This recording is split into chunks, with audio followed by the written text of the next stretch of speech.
কারশফ current law KCL. তো আমি হচ্ছে তোমাদের বোঝানোর সুবিধার্থে আগেই বোর্ডে লিখে রাখছি। তো আমাদের কারশফ কারেন্ট ল কি বলে আমরা সেই বিষয়ে জানবো এবং এইটার উপর দু একটা ছোট ছোট ম্যাথ আমরা সমাধান করব।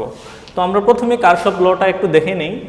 কারশফ ল বলতেছে যে কোনো বৈদ্যুতিক নেটওয়ার্কে যে কোনো জাংশন বা নোডে আগত কারেন্ট এবং নির্গত কারেন্টের বীজগাণিতিক যোগফল 0। ঠিক আছে, তো আমরা সেটা এখান থেকে একটু অ্যাপ্লাই করে বের করব যে এই সূত্র যেটা বলতেছে সেটা বীজগাণিতিক যোগফল 0 হচ্ছে কি না। আচ্ছা, আমরা দেখি যে এটা একটা নট বা জাংশন, যেটা তোমরা জানো। আর নট আর জাংশনের বিষয়ে আমরা আলাদা একটা ভিডিও আলোচনা করেছি, তোমরা ওই ভিডিওতে দেখতে পারো।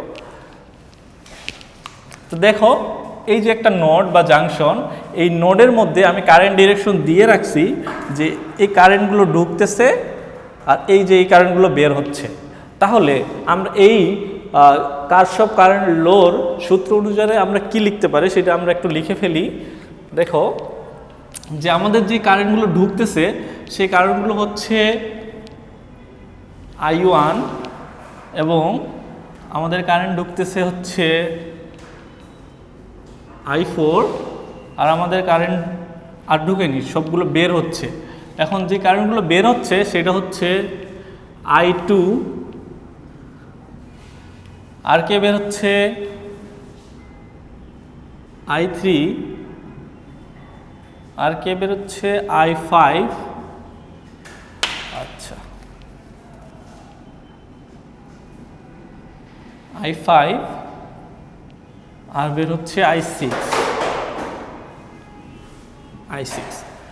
এখন তোমাদের কোশ্চেন থাকতে পারে যে আমি এই যে এইখানে এই যে বিয়োগ চিহ্নগুলো দিছি কি কারণে দিছি।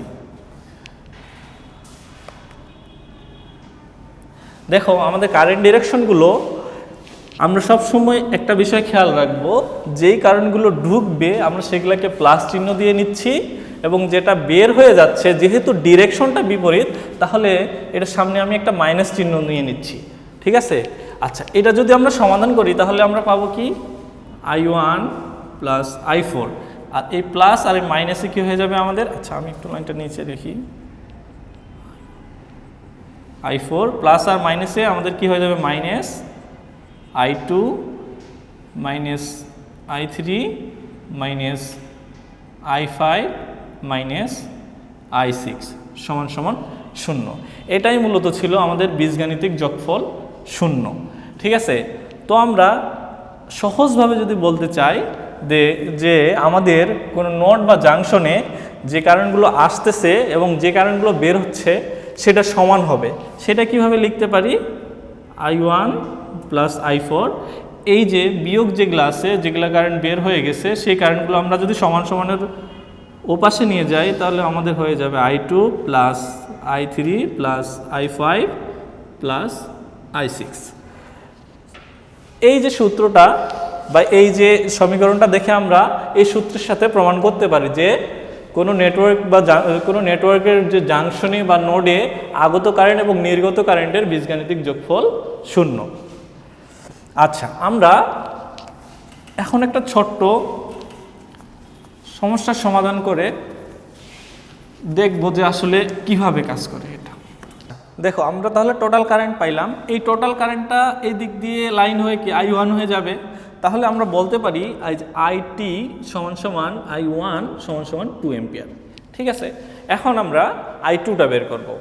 I2টা কীভাবে বের করবো, আমরা কারেন্ট ডিভাইডার রুল জানি। I2 সমান সমান টোটাল কারেন্ট 2 ইন্টু বিপরীত শাখার রেজিস্ট্যান্স, এটার বিপরীত শাখা হচ্ছে এটা, ইন্টু উক্ত শাখার রেজিস্ট্যান্স প্লাস বিপরীত শাখার রেজিস্ট্যান্স। তাহলে আমাদের এখানে আসবে কত 1 অ্যাম্পিয়ার। তাহলে এটা হলো আমাদের I2 এর মান। এখন আমরা আমাদের কেসিএল অ্যাপ্লাই করে দেখি যে আসলে আমাদের হচ্ছে আগত কারেন্ট এবং নির্গত কারেন্টের বীজগাণিতিক যোগফল 0 হচ্ছে কিনা। আচ্ছা, তাহলে দেখো আমরা এখানে যদি কেসিএলটা অ্যাপ্লাই করি তাহলে এখানে আমাদের আগত কারেন্ট হচ্ছে I1 প্লাস কারেন্ট বের হচ্ছে I2 প্লাস কারেন্ট বের হচ্ছে I3, বীজগাণিতিক যোগফল 0।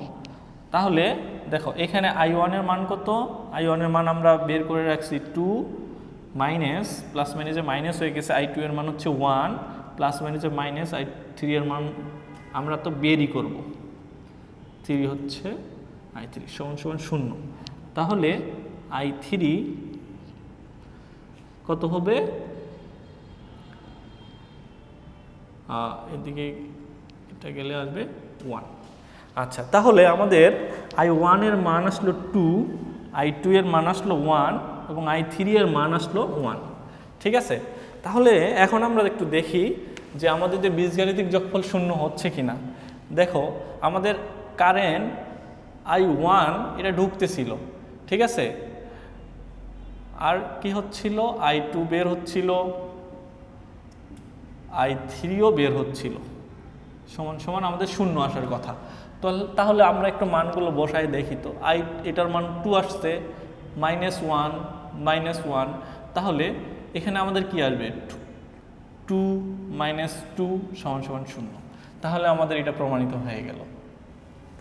তাহলে এই যে আমরা যে কেসিএল দিয়ে একটা সমস্যার সমাধান করলাম, এটা থেকে আমরা স্পষ্ট হইলাম যে আমাদের কোনো বৈদ্যুতিক নেটওয়ার্কের যে কোনো জাংশন বা নোডে আগত কারেন্ট এবং নির্গত কারেন্টের বীজগাণিতিক যোগফল 0। ধন্যবাদ সবাইকে।